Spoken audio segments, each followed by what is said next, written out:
Ассалаумағалейкум, құрметті достар. Бүгін сіздермен мен GTA 5 жайлы айтатын боламын, және GTA 5-тен танктың модын көрсететін боламын. Бір, екі, үш. Міне ол танк.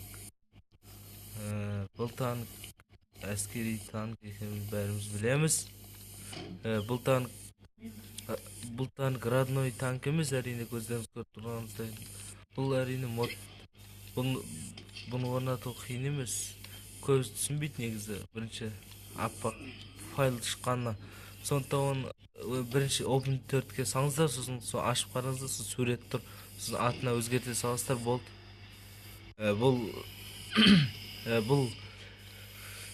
Бұл танктермен қоса тағы басқа танктер алдым. Енді осылар шамам келгенше енді парад түсірмекшімін. Енді 9 мамырда жақындап қалды. Сондықтан 9 мамырға арнап, жеңістің құрметіне арнап, өз бетімше парад түсіремін. Парад түсірем ау деймін. Соны ұйымдастырып жатырмын енді.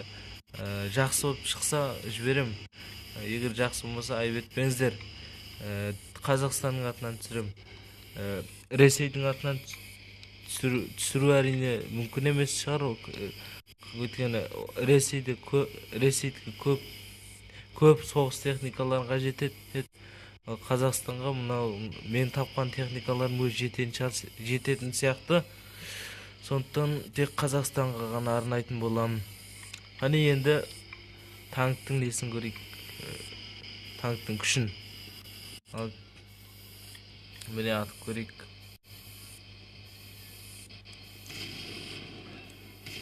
Көріп тұрғандарыңызда екі оқ атады. Екі оқ атады. Бұрынғысы бір оқ атады. Мен көрдім, бір ұшақ осы жерде, ұшақ бар ғой, үлкен жет деген.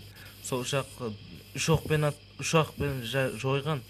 Ал мынау болса екі оқпен жойған. Қазір анау сынап көреміз қазір. Тұр екен ғой ұшақ. Кешіріңіздер, енді жүріп ату ыңғайсыз болады. Қолымда видео бар.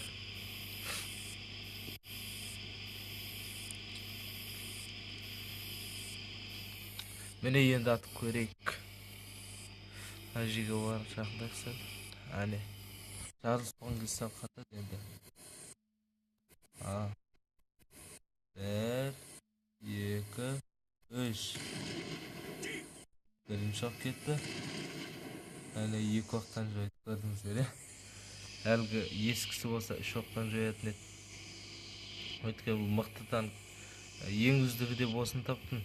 Танкінің ертең парад болса, парад істеп шығарсам, танкілердің топ мүшесін осы бастайды ғой енді. Ең мықты танк ретінде. Қазақстанда бар бұл танктер әрине. Ұшақтардан қандай ұшақтар қояйын, комментарийге қалдыңыздар. Егер сіздер бар, осы GTA 5-те қойылатын мод бар болса, соның қай мод ұнаса, қайсы самолет, истребительдерден қайсы ұнаса, соның атын жіберіңіздер. Мен дәл соның орнына қоямын, дәл соны түсірем. Танктен де айтсаңыздар болады. Енді осымен видеомыз бітсін енді. Сау болыңыздар. Келесі парад түсірсем, парадта кездескенше.